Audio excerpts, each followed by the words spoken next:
j'ai la haine. On se lève le cul, on sort la boîte, les vis elles sont cassées, tu vas là-bas, ils ont rien. Moi, je suis quelqu'un de très sanguin. Je peux vite péter les plombs, arriver à des limites où il n'y a pas de limite en fait. J'ai pas de limite. Après, je vais redescendre très vite. Tu peux t'arrêter de travailler maintenant parce qu'ils n'ont pas de vis. Le récepteur d'embrayage, ils l'auront pas, ils l'auront que demain. Les vis, on peut pas se dépanner. On rentre à la maison. Bon, on rentre à la maison. Trouver les vis, c'est soit on trouve le moteur, on récupère les vis dessus. Sur la donneuse, c'était compliqué parce que il faut redémonter tout. Donc, il faut sortir le moteur, il faut sortir la boîte. Pour récupérer 6 vis, c'était un peu compliqué. Le magasin ne l'avait pas en stock. Bon, j'ai peut-être un peu de cassage. Bon, écoutez, je vais regarder ce que je peux faire. La seule solution pour que le père et le fils ne rentrent pas à la maison, c'est qu'Olivier trouve rapidement des vis. Sinon, la voiture ne marchera pas à vendredi. Et ça, c'est une option que nos Marseillais ne peuvent pas supporter, surtout si c'est à cause d'un manque de matériel. On n'est pas avantagé par tout ce qui nous arrive, mais c'est pas grave, on va le gérer le problème. On va compter sur Olivier, s'il peut nous avoir des boulons.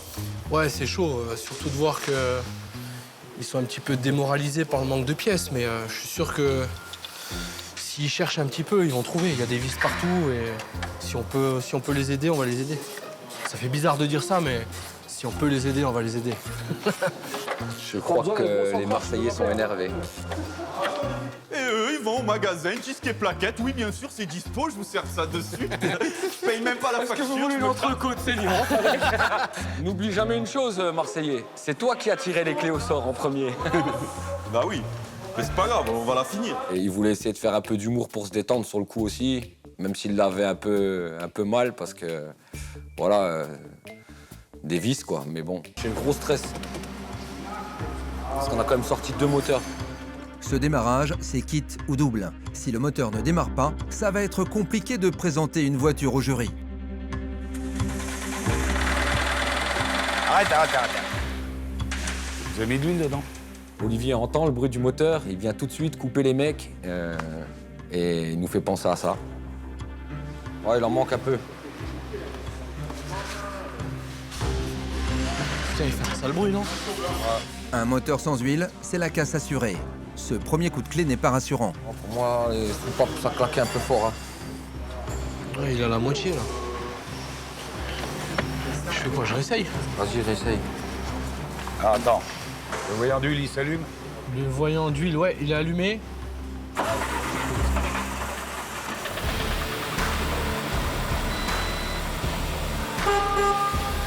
Je suis assez fier de nous quand même, sur le coup. Quand je l'entends tourner, franchement, on était un peu pessimistes les premiers jours. Et puis là, je suis remotivé, quoi. Vraiment, c'est l'entendre tourner, c'est le truc qui me booste, quoi. Ouais, on va ouvrir un garage, ouais, je pense. Ouais, je pense. Ah ouais, je pense. Fiat. Fiat, ouais. Ça y est, ils ont démarré. Ils ont démarré l'auto. On entend le bolide, 1,2 litre tourner. Je suis assez étonné, là, pour le coup, ils m'ont quand même un peu bluffé. Ils étaient partis avec un handicap, je vais dire technique, parce que techniquement, je les sentais vraiment pas tout à fait à la hauteur.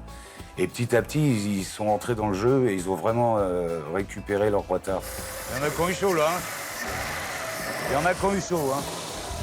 C'est finalement un succès pour Joe et Jérémy. Les deux amateurs démarrent leur moteur en premier et ça tourne rond. Tout est éteint au tableau de bord? Il y a des voyants de ceinture, Ça, c'est des pas voyants grave. de porte, Des voyants de porte. Tant qu'il y a que ça. mais tout va bien, ouais. Oh, bah bravo, les gars. Super. Bravo. Bravo. Eh, On peut revient partir. de voir, hein. On peut partir faire la bringue maintenant? Non, pas tout de suite. Non? Pas tout... Il reste encore du boulot. hein. Ouais, c'est vrai. Ouais, mais Bon, là, allez, vas-y, on enchaîne. Mais ça, parti. c'est un bon pas en avant, ça. Voilà, ouais. Là, on Un est bon pas content. en avant. Bravo. Super, merci. Bravo. C'est génial. Même pas une fuite, rien du tout. Non, ça a l'air de tourner nickel. T'as vu le bruit qu'il a fait, le moteur, au départ? Ouais. Parce qu'il a tout de suite démarré. T'as de l'essence et tout de suite il démarre. Ce qu'il faut faire dans un cas comme ça, c'est débrancher l'allumage. Vous faites tourner le moteur au démarreur pour que la pression d'huile monte dans le moteur Ça se lubrifie avant de partir. avant de démarrer.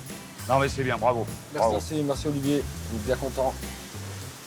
Il en reste encore, mais c'est bien. Ouais, Là, on est ultra confiant. ouais. Jérémy? Confiant, content, on revient vraiment de loin. On avait un peu peur, mais là, franchement, ça fait plaisir. On revient de très loin même. Très loin, ouais. Le moteur de la 500 et les frérots mosellans, c'est une lune de miel qui dure depuis 3 jours. 3 jours qu'ils essayent de démarrer non pas à un, mais 2 moteurs, puisque le premier a rendu l'âme au milieu du voyage de noces. Ça va pas?